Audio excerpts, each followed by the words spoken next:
Hello folks and welcome back to Medieval Total War. I am Conostep and this is going to be part 11 of my early campaign where I'm playing as the Byzantines. And the last episode was pretty peaceful. I felt pretty good to spend some time on my economy and getting my boats going. I am taking it pretty slow with my boats because I want to make sure that I don't give any other factions any good excuses to start a pointless naval war with me. I'm looking at you, Italy, and Sicily. I am no longer at war with Italy, thank goodness, but yeah, Sicily, they're still a problem, and I probably should take out another boat here. Yeah, I probably should do that. Be nice to see if I could get an automatic ceasefire. So for me to do that, I would just have to, well, I would sink this boat just to be safe, and then I would just have to have my boats leave the Straits of Sicily for one turn, I believe, correct? That would be worth it, I suppose, if I could get that automatic ceasefire. I would lose pretty much a lot of income for one turn, or maybe more, but yeah, if I recall correctly, I was making like 7 grand, and now I'm making 5 grand, and that is because this boat is blocking my trade lines here, so yeah, let's take care of this. Let's see, so it's a 0-star admiral, and I have a 2-star admiral, and I have 2v1, so let's take out this boat. And then, yeah, let's try to get an auto ceasefire after this turn. Because right now, the French have declared a war against me. Well, a crusade against me. And, so I will not be able to trade with them. Currently, I'm not bordering any provinces of theirs that have ports. It's just Toulouse, and there's no port here. So it's not that I'm losing out on money, but this is going to give me an opportunity to perhaps knock down the influence on the French king. I did send my emissary back to Brittany because I thought the French king was here. And I want to go spy on him and see how his influence is sitting. But I do have some bishops here in Spain, which feels good because I can kind of poke my nose around and see what's going on. It seems strange to me that the year is 1145 and the Almohads and the Spanish are still not at war with each other. They're just kind of sitting here in Spain, just kind of like chilling, which is interesting. They probably should start fighting at some point. The Almohads have taken Portugal. And despite the fact that Portugal is a very tough province to hang on to, population loyalty-wise, it's a pretty tough province to, quell the dissent. They are sitting at 145% loyalty and very high taxes, so they seem to be doing okay. They're holding it down, and then the Spanish have taken Valencia. So they're both doing okay, and Aragon, and I would assume they've taken Navarre as well. So we'll have to see about that pretty soon. But yeah, we're getting on my boats here. I got some boats trading in the Gulf of Valencia with Valencia, of course. That feels good. And I think I'm just two boats away before I can get a boat off the Barbary coast, so I can trade with Algeria as well. So that's all going well. I like that a lot. But since I have a French crusade coming my way, I need to go back to training a lot of soldiers. It's something that I took a break from for a while, just to give my economy a chance to kind of keep up, and now it's time to go full on soldiers, and I'm still pretty low tier with my armies. Luckily, the Byzantine low tier armies are fairly decent, but it is getting to the point where there will be gaps in my armies, and I need to get some more better cav going. I think I just need this spear building, the Spearmaker's Workshop. I think I just need this, because I already have the Horse Beaters Guild, correct? Yeah. So, once this is finished, in 2 more turns, I can start training Byzantine Lancers. And that's going to give me a little bit more punch in my cavalry department. Yeah, other than that, that's kind of it. I don't really have much else I can add to this roster. But yeah, I'm training Horse Archers, Urban Militia, Byzantine Infantry, I got some naphtha throwers, spearmen, so it should be fine against whatever the French throw at me. Of course, I have my Trebizond archers as well. Oh yeah, and then my javelin men. Yeah, my soft javelin men, my secret weapon. So something I was thinking about, since I have the French crusade coming my way, it's time. I need to get my best general, Prince Manuel. Your number has been called yet again, man. You thought you were gonna come down here and retire in Egypt after your long hard-fought, your long fart? No, I'm kind of tired. Your long, hard fought, otherwise known as FART, campaign, where you were fighting against the Egyptians. But you're my best guy, you know, you have 1 million command stars. And, you know, even though it's funny, like, he's clearly born and bred to do one thing, and that is lead soldiers on the battlefield. But when it comes to his traits, he doesn't have any traits that gives plus morale or anything like that. You know, like, of course he's like built for it, but then his acumen's even higher than his command, which is just crazy. So yeah, once he's no longer part of the family, like once he's no longer a part of the succession line, then he'll be able to be given the one of the governor titles, and I'll probably make him like the governor of Constantinople. Yeah, because who's the governor of Constantinople? Is it this guy? Lord Dog. Oh man, he has only 2. Oh, so yeah, I'm pretty sure if I remember correctly, at the beginning of the campaign, I needed to make this guy governor of Constantinople because he had low loyalty. But now his loyalty is fine. His acumen sucks though. Yeah, it's because he's most honest. Oh, interesting. So he values honesty above all else, making him a popular leader, but he has scruples when it comes to business matters. So +2 loyalty and then +1 morale. So like, you know, good general potentially, but then -1 acumen. Because yeah, he was 3, now he's 2. So yes, he is gonna not be my governor of Constantinople for very long. It's gonna be this guy, Prince Emmanuel. Again, once he's no longer a part of the succession line, which probably should happen once this emperor passes away, Emperor Andronicus, because I do have my Prince Michael. Yeah, he's next in line, my 23-year-old. I do need to find a wife for him. My emissary kind of has a lot of jobs right now. In fact, I should probably do something about that. I should probably get another province that can train emissaries, because I don't want to waste a turn doing that here. Actually, I can't even do that here. I can't train emissaries. I need a province where I can train emissaries. Holy shit. Can I? Really? I need to double check that. Yeah, wow. Yeah, I need a province where I can do that. I can't do that here. Okay. Palestine, what are you building? Nothing? Sinai, same. So, Royal Palace, this alone allows me to train emissaries. Am I going to use for Sinai for anything else? It doesn't look like it, so... Yes, you are now going to be my new emissary province. 1,000 florins, 2 turns. Yeah, I need to get some more emissaries going, have more jobs for them to do. And you can keep training priests. That's going to suit you. Yeah, I'm going to bring up Prince Emmanuel to be a general on one of these fronts. So what are my options here? I have 2 3-star generals here and then here. But then my main guys, my leaders, are going to be this 5-star general, Prince Constantine, 20 years old, 5 stars. That's good. Other than that, pretty boring. He's just an adulterer, so -2 piety. Nothing of consequence there. And then we have my next in line, Prince Michael. 4 commands, so not as good as Prince Constantine. But then he has natural leader and then famously brave. And this is going to give +2 morale, and this is going to give +1 morale and +1 valor. It's going to be an additional +3 morale in addition to the 4 command stars. And the fact that he is my next in line makes me kind of want him to have some combat experience. Potentially, like that could make him a better leader when the time comes. Yeah, that's the idea. So let's do that. Let's bring Prince Manuel up to Bulgaria.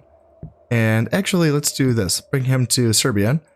Bring Prince Michael to Bulgaria. Because I feel like Serbia is the place that has been attacked over and over again. So that's my guess. And then let's bring Prince Constantine down to Egypt. Yeah. That's good. And he's loyal, and he's loyal. That's fine. I want to keep my emperor here in Constantinople just to keep him safe. He has his boats protecting him, so that should be all fine. And other than that, is there anything else? Maybe get a shipwright here in Palestine, just so I can have another province that can build boats, speed things along here. This is what I like to see. Sicilian boats being sunk, that looks pretty good. And it looks like, let's see, I am catching some rebel assassins. Holy shit, that's pretty crazy stuff. Okay. Some improved farmland is finished here in Serbia, so a bit more money there. And charismatic, so yeah, plus 10 happiness, plus 1 morale for our Nicephorus Comnenus. I'm assuming, that might be the urban militia that I just trained up there. Pretty uneventful end turn. Yeah, it'd be nice if I could, okay, here's the French king. So what do you got? He's only 4 influence. Ooh, oh. He's 41 years old, 3 command stars. He's not very impressive. Interesting. Oh, man. And there's an heir down here, Prince Jean. Jean, famously brave, inbred. Okay.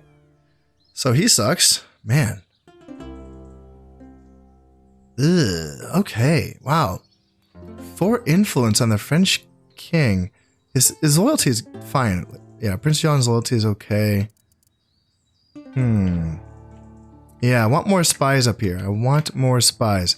All right, well, okay. I need to find a wife for Prince Michael. That's really my number 1 priority right now. So everyone's been saying no to me, and it's always annoying when they do that. Let's see. Is there any princesses available? Anyone that I have eyes on? Let's see. Oh, there's a Sicilian one down here. Let's leave the Strait to Sicily. Let's try to get that automatic ceasefire. No, I can't do it. No, because I border them. Yeah, goddamn. Naples borders Sicily. Fuck. Okay, fine. We'll just be at war forever until I kill you guys. That's so many royal knights. Okay. What's the best way to kill Sicily? I can't buy them. I could buy these people. Maybe. No. It's gonna be too expensive. If they ended up with a general that had one of those traits that made him cheaper to buy, then yeah, potentially. Yeah, if there's any, let's see if I'm trying to find some princesses. Is there, okay, there's a Spanish one down here. I know they just did recently say no to me. But yeah, I have to try. I have to see if I can find a wife here. This is exactly the kind of stuff I like to see here from Prince Michael, my heir. My next in line. He is now utterly fearless. Yeah, his traits are getting better. They're not staying put. This man wouldn't even know how to spell fear. So he's a little bit stupid, let alone feel any when confronting his enemies. +2 valor and +2 morale. Yeah, hot damn. Be more like Prince Michael. And Prince John has an odd number of toes. Be less like Prince John. So prohibitions of the intermarriage of cousins have rarely been obeyed in this man's family. -2 acumen and then -2 command.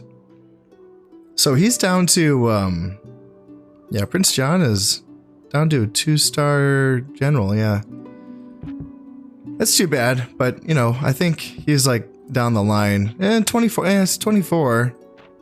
So he's actually right behind Prince Michael. So, Prince Michael, stay alive. You are very important. Still no sign of the French crusade. So, I wonder how deep set in the French territory they are.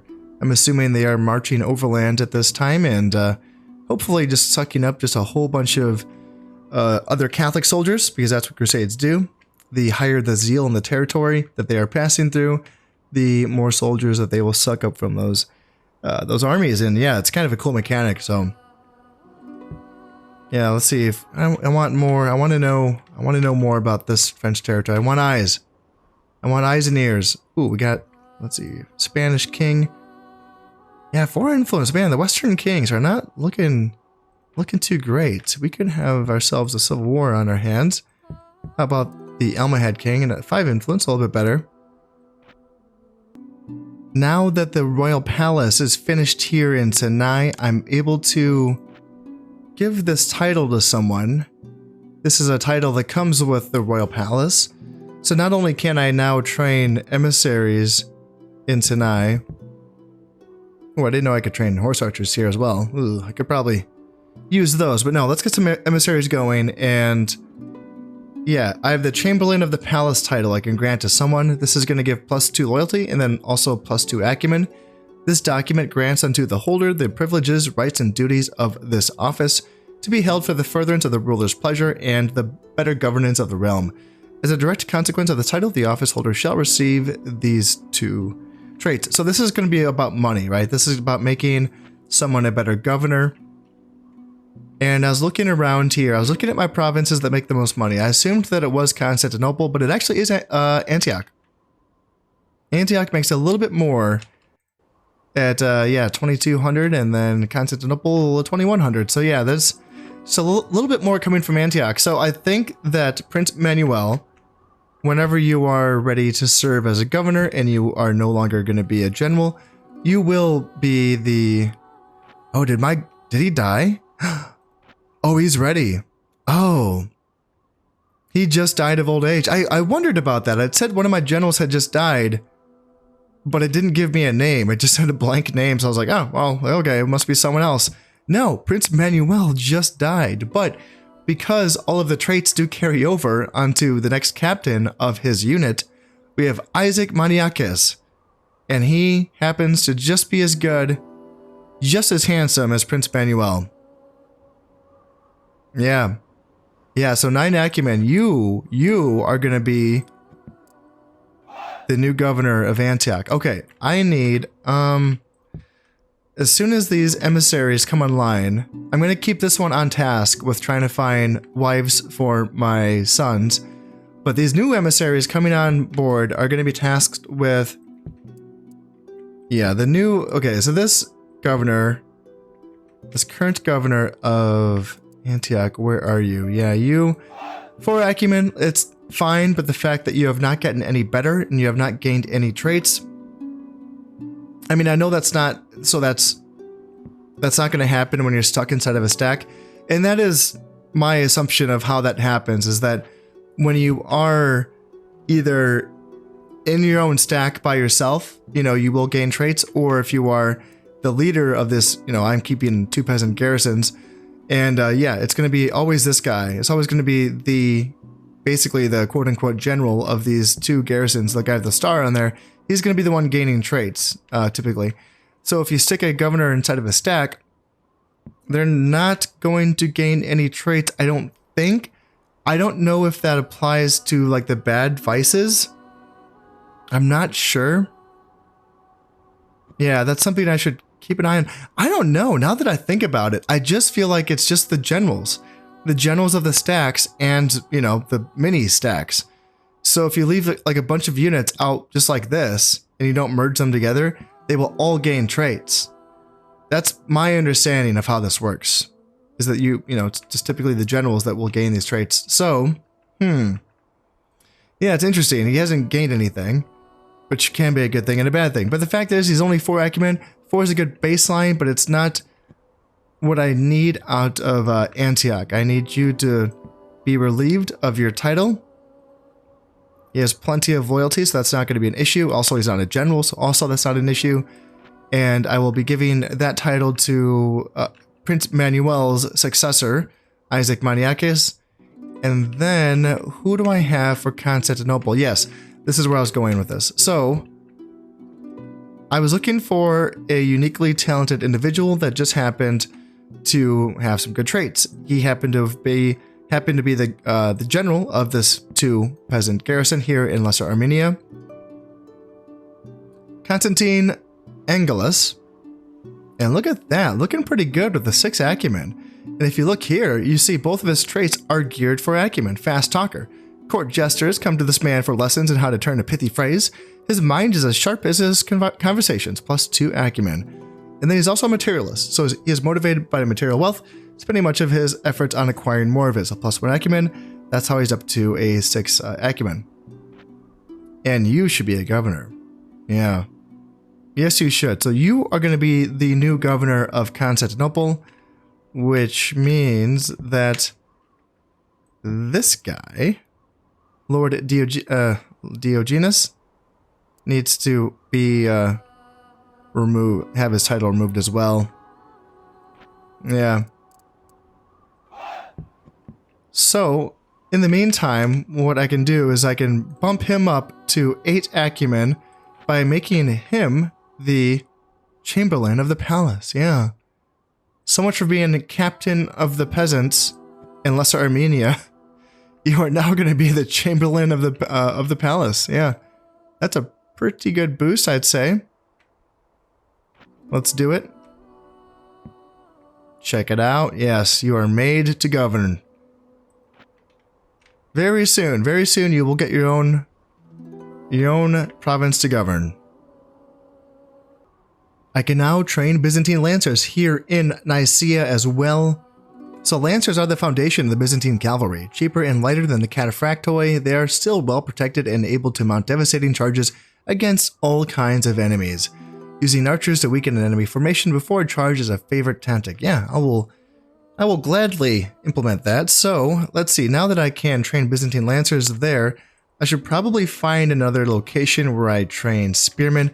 I can train Spearmen here in Bulgaria. I've been using this to train Javelin men, because this is my only province that can train Javelin men. I can train Spears in Naples as well. Yeah, let's switch production over here to Spearmen, because I can still train Urban Militia here in Tripoli. So yeah, that's what I'll do. So Nicaea, you are going to get switched over to a Byzantine Lancer factory, and that's going to help us out against the oncoming sieges again, and anyone else that might come our way. Now I want to direct Nicaea's attention towards being able to train Pronoia Legion at some point. And that's a cavalry unit that, it's like a medium cav unit. It's basically, my understanding, it is very similar in stats to a feudal knight. However, with the +1 valor bonus that it will get from being trained in Nicaea, we'll give it a little bit of a boost as well. So let's go for it. Let's get some Pronoia Legion. I need to get a castle, and then I can get a few more buildings after that. I believe it's going to be the Spearmakers Guild and then the Horse Breeders Guild, which I already have. Yeah, I do. Okay, so I just need to get the castle and the Spearmakers Guild, and I will be ready to go here with Pronoia Legion here in Nicaea. Yeah, that's going to be good. Yeah, that'll be nice. And how are we looking elsewhere? Like, I feel like I'm getting closer in Constantinople to being able to train Varangian guards, and that's going to feel very good. And everywhere else, like, I'm still going with my boats. And how's my income? Income is sitting at 8,000, which feels pretty good.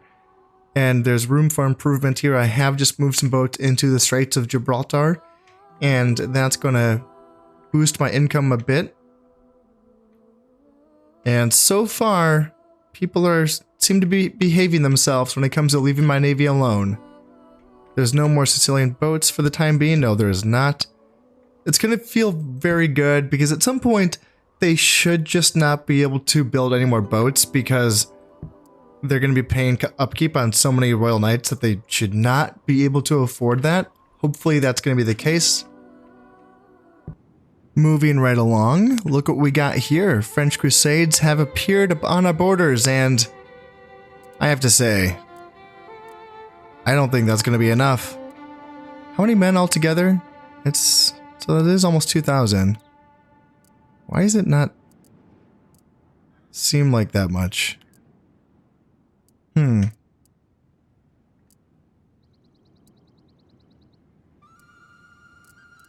Yeah, I guess these units are good. The Knights Templar,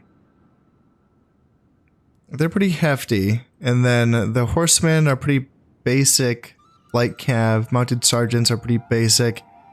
Horse Archers, Mounted Crossbows, regular Archers. Oh dear, there's not much here. Then Fanatics, yeah, these guys are pretty fun. Just simple, uneducated people are often unwilling to follow a charismatic leader who promises them heaven. Existence for many is a hell of backbreaking work and grinding poverty. Fighting and dying with unquestioning righteous faith is a chance of everlasting life in the paradise, and so religious fanatics are inspired. Basically just dudes wearing cloth and using a club. Pretty high morale, you know, decent charge, I think, but pretty bad defensive stats and everything else, I suppose. But yeah, they're a fun little crusade-only unit. I don't think that's going to be able to do anything against my defenses. I mean, hell, if it attacked side by side with the Hungarians, then perhaps. But I don't know. Actually, let me check that. Are they actually allies? They're not. The Hungarians and the French are not allied. Oh. Oh. Oh, wow. Yeah, this is not going to work. Where's the... Looking for the French general. Having a hard time spotting him. Oh, yeah, you're a 0-star. Here's just a 0-star. I thought it was this 3-star general, but no, that's the Hungarian army, yeah.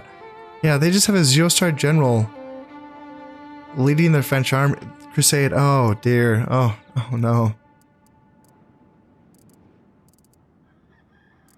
And they are sucking up units from the Hungarians as well, it looks like. Maybe. Yeah, maybe a little bit. Yeah, that's not going to go well. That is going to be very tempting for me to attack and to eliminate. I mean, just looking at what I have, right? I obviously have to leave something to defend against a potential attack from Poland. Now, we are not at war. They should not attack me, but, you know, like, why not pile in? They're not at war with anyone else. It would be a bad fight for them, though, because it is a river battle from crossing from Moldavia into Bulgaria. Yeah, so they would have to cross a river. They do have some, you know, 4-star general, which is decent.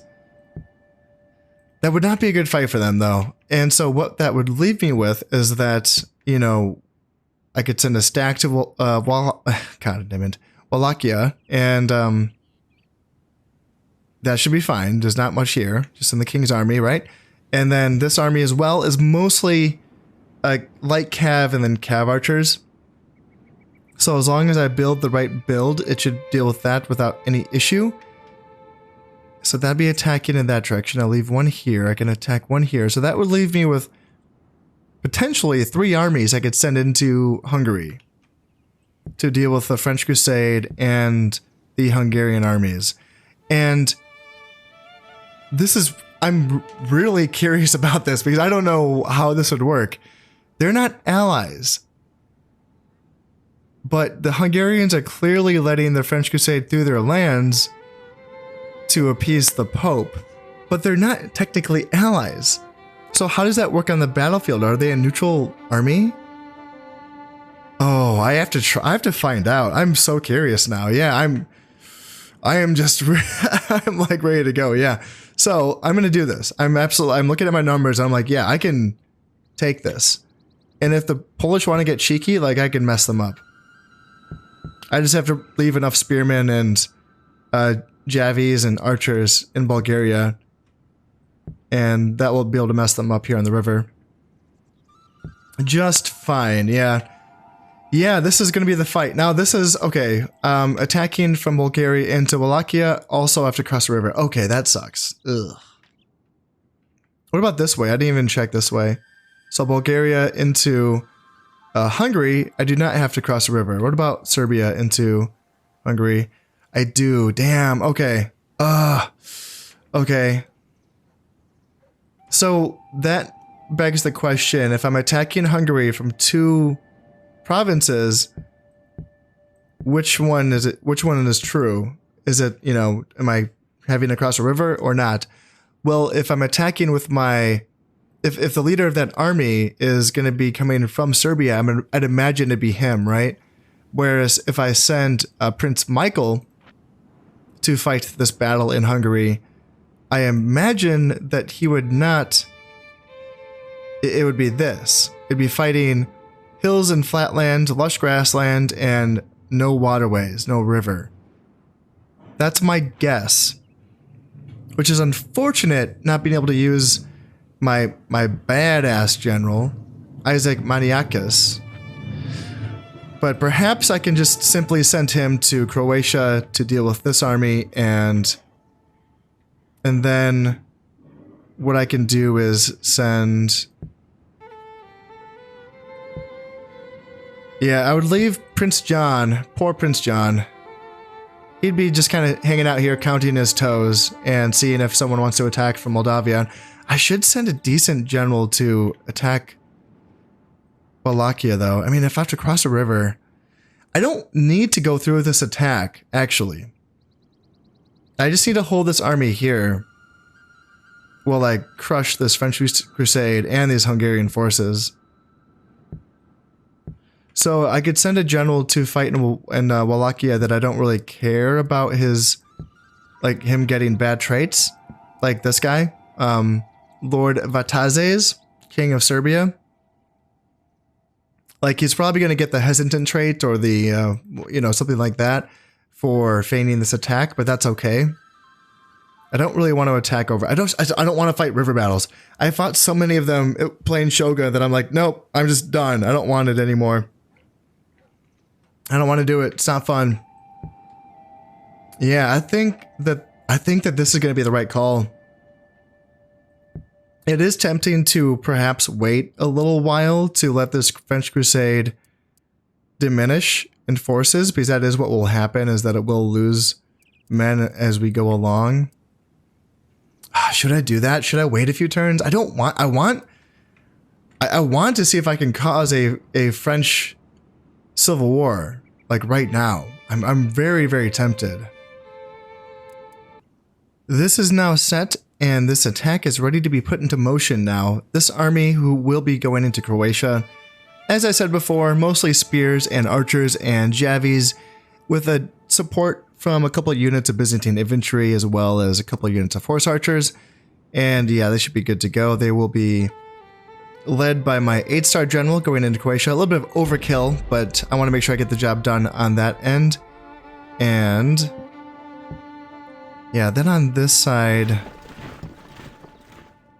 is that all I needed? Now that I'm starting to question myself. Or was these guys, gosh, I feel like I just moved some guys that were meant. I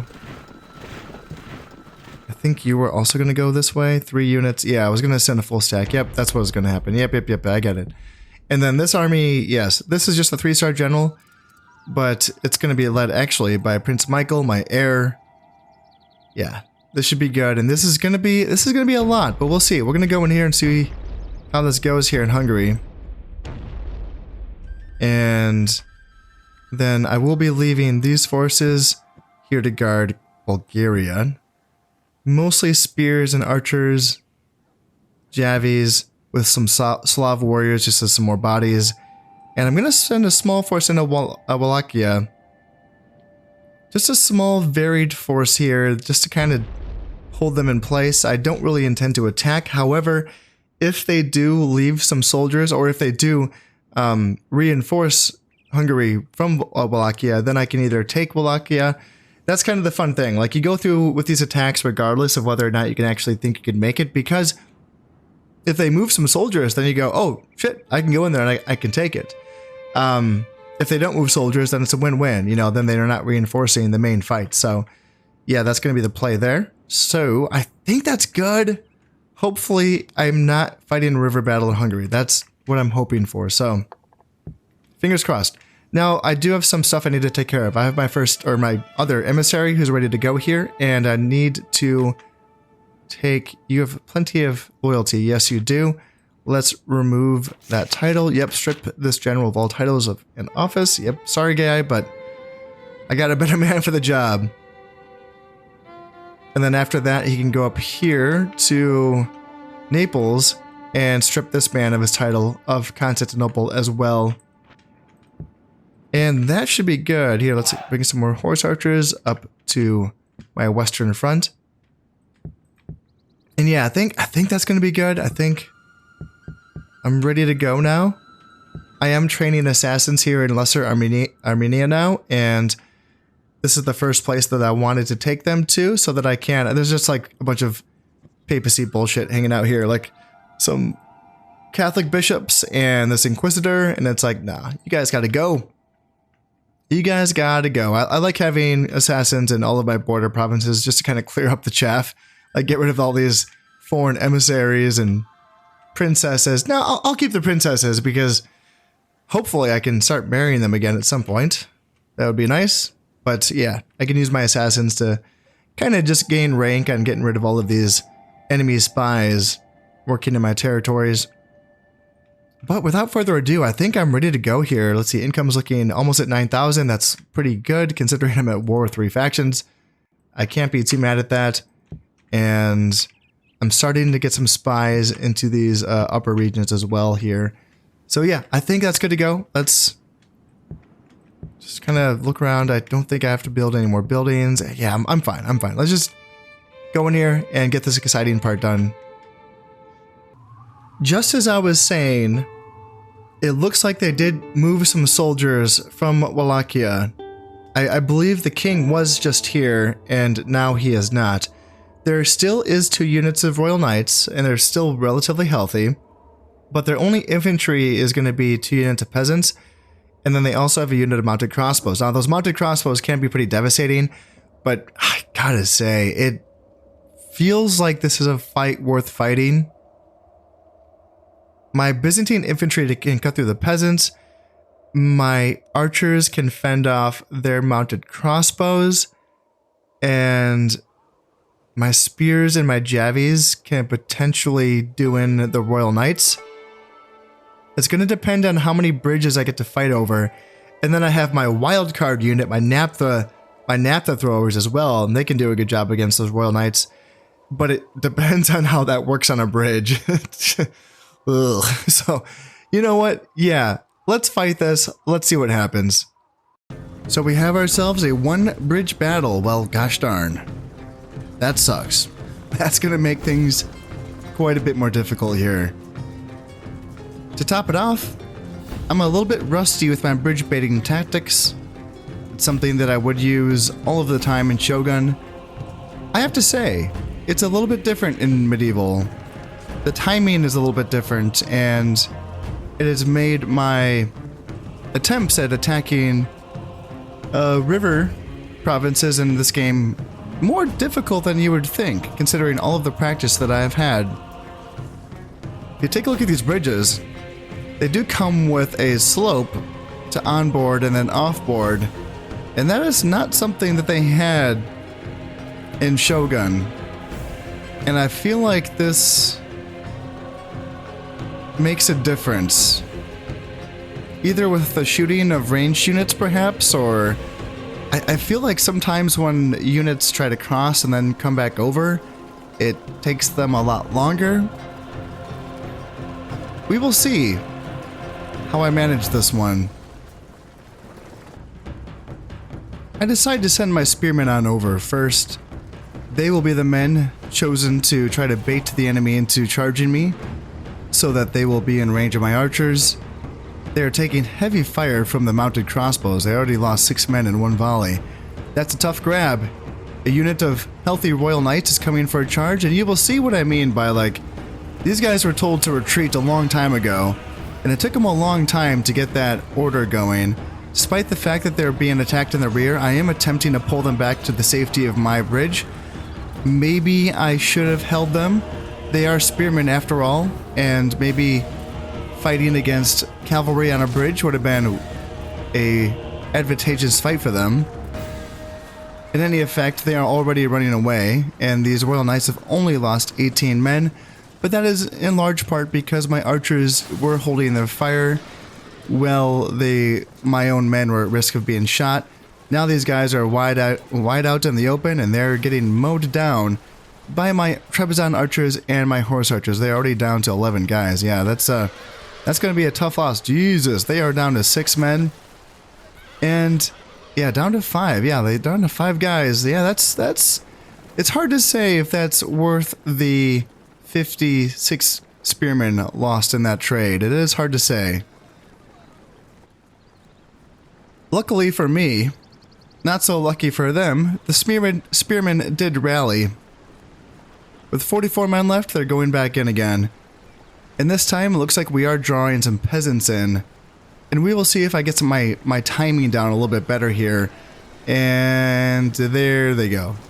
So yeah, it's like the bannerman has to kind of go back first. And yeah, these peasants, oh dear. They're getting mowed down by my archers. Well, at the same time, soaking up a lot of arrow fire, of course. My guys are kind of spending a lot of ammunition on these peasants, but still, considering that this is the mass, right? This is the majority of the units defending this province, I figured mowing them down would be fine. And my spearmen, they're down to 35 men because I did lose another 9 guys to mounted crossbows. But these guys, you know, I gotta give them credit. They do manage to rally one more time. It is difficult to say if the spearmen were the right choice for this mission. After all, I possibly could have used my Slav javelin men. I kind of felt like they would be necessary with their javelins to pierce the armor of those royal knights. Another option would have been maybe the naphtha throwers, because they actually do have decent armor, but considering that the mounted crossbows have good armor piercing, maybe that would not have been the right call. The fact that these spearmen have come back for a third little feigned attack onto this bridge is it says a lot for them. And now these peasants are getting mowed down. This royal knight is retreating, and I figured, okay, let's just go right back, because I didn't lose. I don't think I lost. Yeah, maybe I did lose a few spearmen on that one. But yeah, we are doing a lot of damage to these peasants. Now it's time just to go right back in. It's hard to say. I mean, the spearmen did start with an extra 40 men over the Slav javelin men. I would imagine that the Slav javelin men would not be going back in for a 4th attempt. Whereas the spearmen, here they stand. And they're going in, and they were able to pull in this unit of Royal Knights. And now we just try to retreat back. They are getting shot in the back by these mounted crossbows. These Royal Knights, they're down to 3 guys. And it looks like, yeah, my spearmen are running away. And then my naphtha throwers bombed the last guy to oblivion. I didn't even tell them to do that. I did bring them down here, and then I kind of forgot about them. And then, yeah, they just happened to get a random grenade bombing that last Royal Knight. And that was pretty awesome. That was worth a lot right there. That was pretty fun. I mean, there goes a whole unit of Royal Knights gone. And you know what? This 23-man unit of spearmen just might come back again. And are we going to see a 5th foray over the bridge for these spearmen? Oh my goodness, these guys are heroes, aren't they? And they're going to take a volley from the mounted crossbows. Yeah, that's going to hurt. But here comes the peasants, and here comes the general at this point. These 14 Royal Knights are coming back in. And we should be able to get some shots onto them. There's not a lot of ammunition left for my archers, and yeah, these poor spearmen, oh god. Yeah, they're getting run down. But these Royal Knights are taking a lot of fire. They're down to 10 man. And that's probably going to be the last few volleys remaining on my archers. Now they move up their mounted crossbows, and they're getting some shots in as well. Now, the AI, and this was the same in Shogun as well, they always seem to know exactly when I run out of ammunition, and then they are able to move up their archers and just start taking shots. And that's kind of what they do here. My guys run out of ammunition very shortly here. They go into loose formation, and then they are ready to start just kind of, you know, picking my guys off. So at this point, it is time to go in for an assault over this bridge. Unfortunately, my spearmen, they will not be joining me. They've done enough, I think. These 5 men are going to go home. And, yeah, hopefully not tell tales of this one. This is a sacrifice they should probably not tell their families about. So I will be sending my javelin men over. I decide, you know what, actually, maybe I should send my Trebizond archers on over. Again, it's hard to say if this is the right choice. I know that they have good attack values. I know that they also don't have great defense values. I also know that they're out of ammunition, so it's hard to say. I wanted some soldiers up front that were going to be somewhat quote-unquote expendable, that I can essentially send my javelin in afterwards, and perhaps they can use their javelins to inflict a lot of damage onto these 4 Royal Knights, or just the mounted crossbows, while I back up this fight with my Byzantine infantry and with my horse archers as well. The naphtha throwers, I probably am not going to feel too safe about having them join this combat. I can't imagine that they could throw their grenades far enough, even if they made it halfway on the bridge. I feel like all of the grenades that they would throw would just simply land like here. So, in this position, some of my javelins are getting some tosses in on the group of Hungarians gathered at the base of this bridge. It's not a lot of firepower, and I'm not sure how much damage they are doing. Just strap in for a grind. These mounted crossbows, I gotta say, they hold a lot better than you would think. I have used them before as mercenaries, and they're a unit that, you know, considering the power of its weapon, the power of its crossbow, and its ability to do a lot of damage at a long distance, you would think that it would be really flimsy in a melee fight. I've been surprised. I feel like the mounted crossbows hold up rather well. And eventually this unit of Royal Knights, this 4-man unit of Royal Knights, will be getting into the fight as well. These mounted crossbows, just like since I've been talking, I've only lost 4 guys now. You know, and the Byzantine infantry, it's a solid unit of swordsmen. Obviously not really intended to be fighting cavalry, but... And this is where I'm starting to wish that I had my spears. It's hard to say, it really is. It's something that I wonder, you know, should I have used my javies as a bait unit? Because they're kind of stuck in the back here, and they're not getting a lot of tosses into their javelins. You see one javelin being tossed every once in a while, but it's really not enough. And I feel like the ones that they are tossing are sort of going over this group of Hungarians, and it's falling harmlessly into the ground behind them. The Royal Knights are now down to 2 men. 2 men, the grind is going slow. The mounted crossbows, what are they down to? They're down to 6 guys. And it is at this point that I believe that my general does kick the bucket. Maybe it's pretty soon here. I know these peasants are running away. And my Byzantine infantry, they're down to 50 men. Seems like my general has not died yet. These horse archers, they're fighting pretty well as well. I've been impressed by them, but yes, at this point the Byzantine infantry, they do break. They are running away. The Royal Knights, they're down to 2 men. My javies, they're tossing in there, but I feel like they're throwing over the heads of this Royal Knight. We did break these peasants, and yeah, these mounted crossbows are down to 5 men left. And now it's up to my javelins to stand this one Royal Knight. It's just the general left. If we can possibly break the general, it's just 1 Royal Knight and 5 mounted crossbows, and that is it.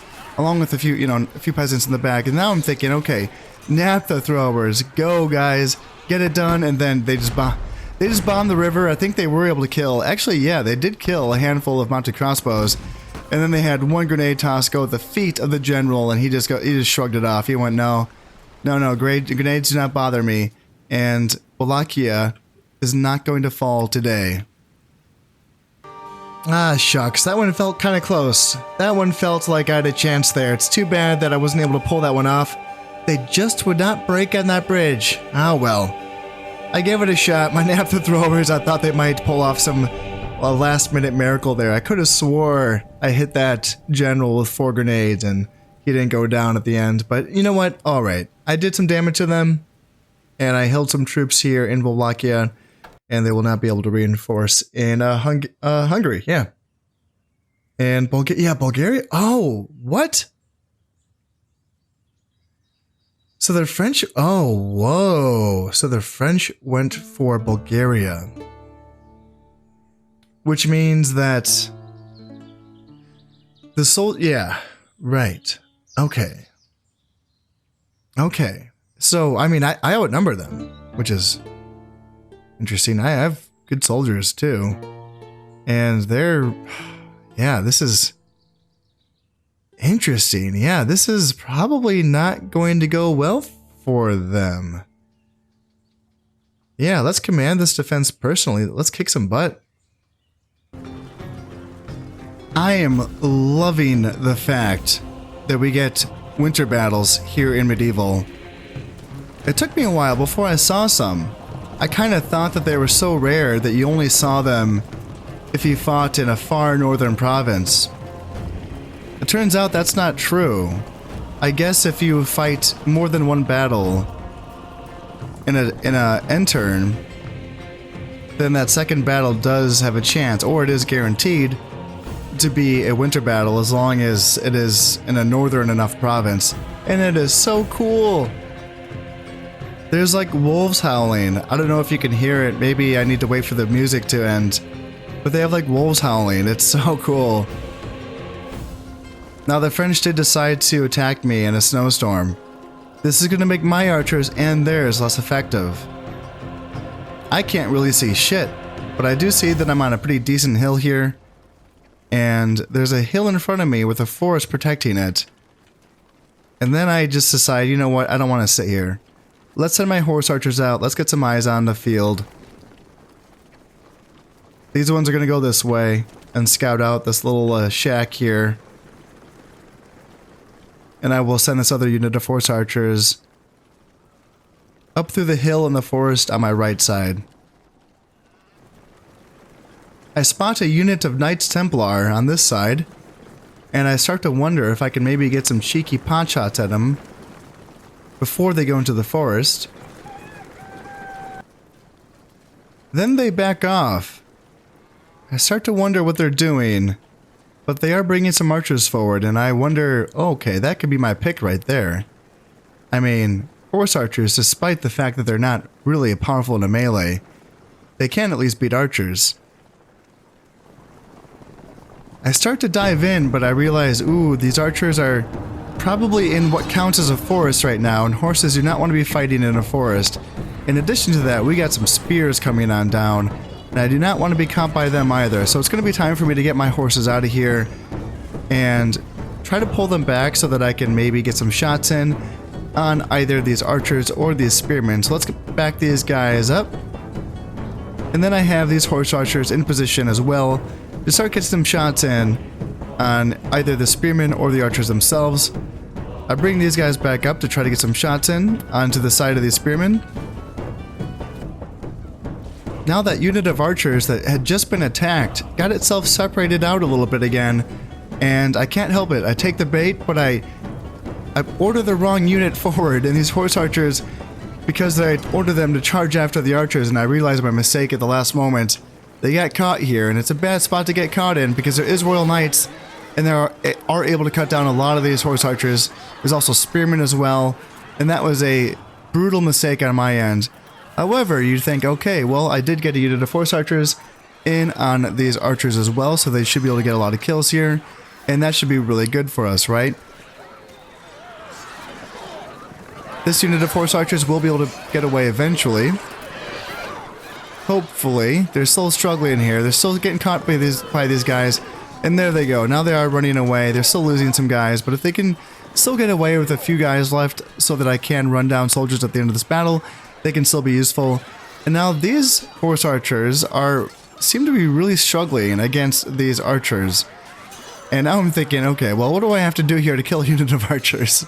So now I'm trying to back them up because I know I see a unit of spearmen coming in, and I don't want to lose a full unit of horse archers, you know, on either side. You know, if I can at least just have a couple guys left in these units so that I can run down a potential breaking army at the end of this battle, then they can still be useful. Now that I've essentially lost my mobility in this battle, it's time just to sit here on the hill. My cataphracts and their heavy armor, there's no way I am taking them off of this hill. No.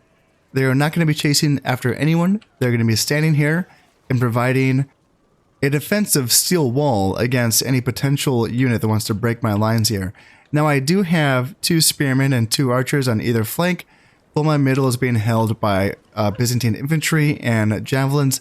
The idea is that the center makes a really enticing option for enemy heavy cavalry because they know they don't want to fight spears, they want to fight swords.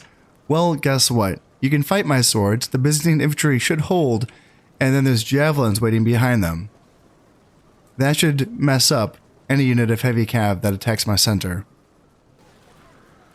Our first units of spearmen are making their way towards my lines.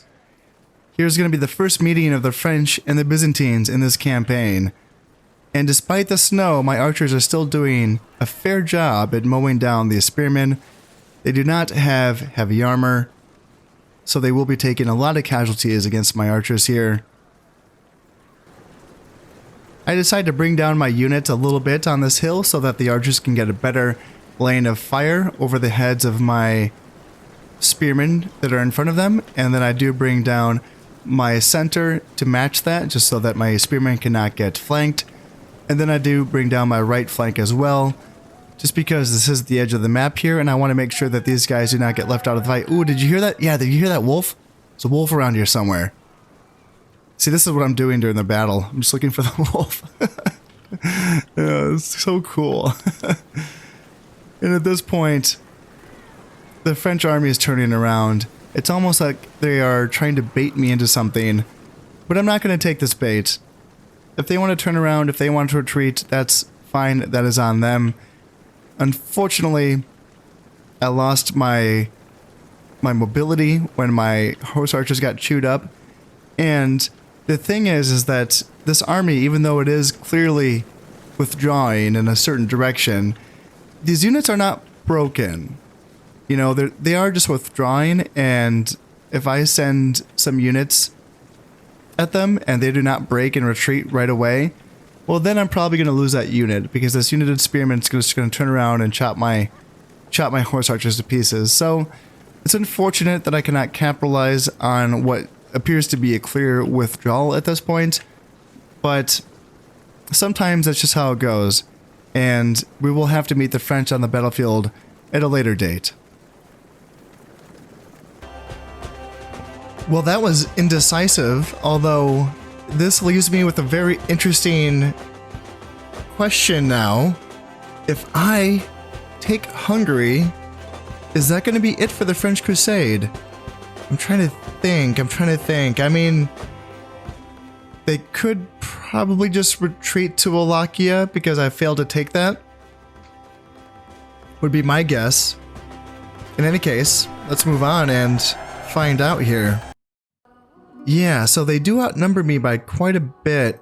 This is because the army that was, supposed to assist with this attack did end up having to defend Bulgaria. Their troops are so light though, like their initial army is mostly javelin men. They do have 2 units of spearmen, 1 unit of militia sergeants, 2 horse archers, and then the king himself, which is a 4-star general. And we are only getting a 3-star general, so they are beating me in that regard. Yeah, this wasn't Prince Michael. Prince Michael had to defend Bulgaria, so this is going to be someone else. I can't remember who this would be, but... Yeah, they have some reinforcements, but it's not really scary stuff, is it? It's kind of beat up, so I do think that I probably can take this one. Oh, damn, I just realized I'm fighting a river battle. Yeah, because Prince Michael wasn't able to fight in Hungary. That means that the force that's attacking from Serbia is the one that, gets the terrain. Oh, no. Oh, no. Oh, those tricky bastards. That worked out perfectly for them. I can't take this. No. Not in a river battle. No. Yeah, all those javelin, ugh, God. Even though they only have 2 spearmen, 2 units of spearmen in their first army, that's enough. Now, I don't know, if I can see on here, is it just the one bridge? I don't know how accurate that is, but if I should believe that, then yes. It's just one bridge, and that's a no-go. No, damn. I have to call off this attack. I have to. I can't do that. No. So the Hungarians did retreat from Croatia. So that's, hey, there, we got that. Sweet. And I will pay 291 florins for the 75 men captured. I'm assuming this is in the in Wallachia. And this guy was stripped of his title, so I will be giving that to my 8-star general. And yeah, Inquisition in Naples. This is why I brought an assassin over to Naples. To just stop this nonsense. There's a lot of people here that he could kill. Oh man, he's just gonna have a field day. And yeah, we got a church in Trebizond. Some of my people in Anatolia are not happy. Trebizond and Lesser Armenia, like my core provinces, are having some issues, so I want to get some churches going. Merchant is finished in Syria, and shipwright, so I can build more boats here in Palestine as well. Spearmaker's Workshop is finished in Constantinople, and I think...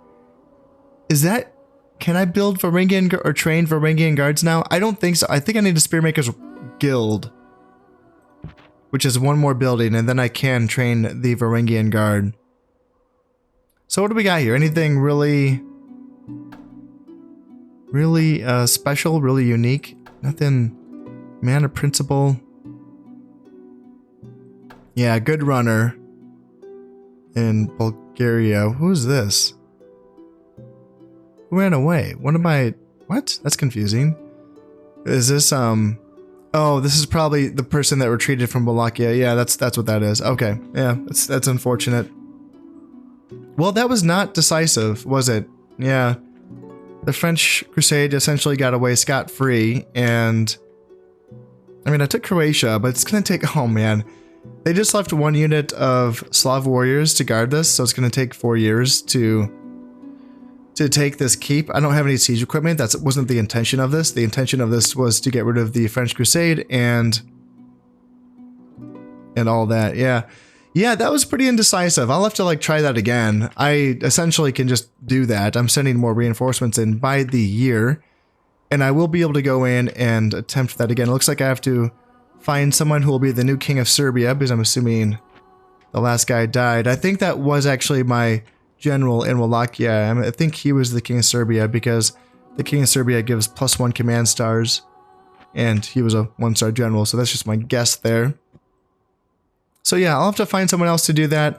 I potentially could take Wallachia next time, you know, knowing what I know now, and it's gonna be interesting to see. I mean, the French crusade, by not moving, is just gonna continue to lose more men, and I will eventually be able to take them down, but I'm probably going to have to retreat from Croatia.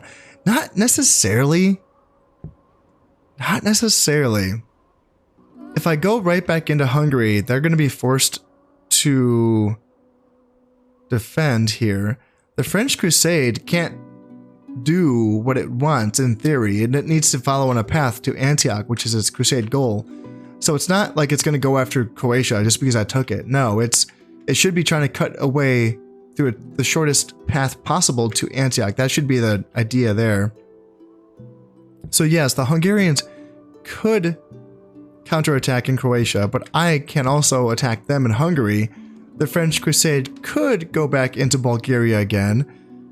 Yeah, a lot to think about. A lot to think about. That was very indecisive, the way that they tried to attack me in Bulgaria. They did not choose great weather, but it worked out for me, I suppose. Yeah, that was it. That was interesting. That was interesting. I'll have to go back to that one and kind of think about some stuff. I do have some Byzantine cav that is coming to these provinces now, and that feels good. That feels good, getting some Byzantine cavalry going. Actually, I think I already sent. Yeah, you can go to Bulgaria. That's going to help out. That's going to give me a better option here. I can make... Yeah, this gives +3 loyalty and +1 piety. Yeah, nice. So, for this 8-star general, Isaac Maniakas. Yeah, let's make you the governor of Antioch. So right now we're making 17. And then drop it on my boy. And oh my god. Holy shit. Oh, wow. That almost doubled it. Holy shit. Wow. With that last governor was making what, 22? Wow. Holy god damn. That is... Whoa. Making 9,000. Yeah. Yeah. Now I just have to do that with Constantinople. And what I need to do is I need to make this guy the governor.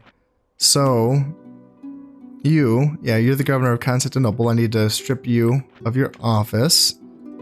So, send my emissary up here. He can get the job done, and then I can switch that title on over to this man right here. Lord Comnenus. Yes, you will become the governor of Constantinople very, very soon. And yeah, I mean, overall, the things are looking pretty good. I mean, that was obviously pretty indecisive on my Western front, but I will, try again and see if I can make something work there. So, as always, that's going to have to wait till next time. I hope you've enjoyed this one, and thank you very much for watching. This has been Constep playing Medieval Total War. Thank you very much, and goodbye.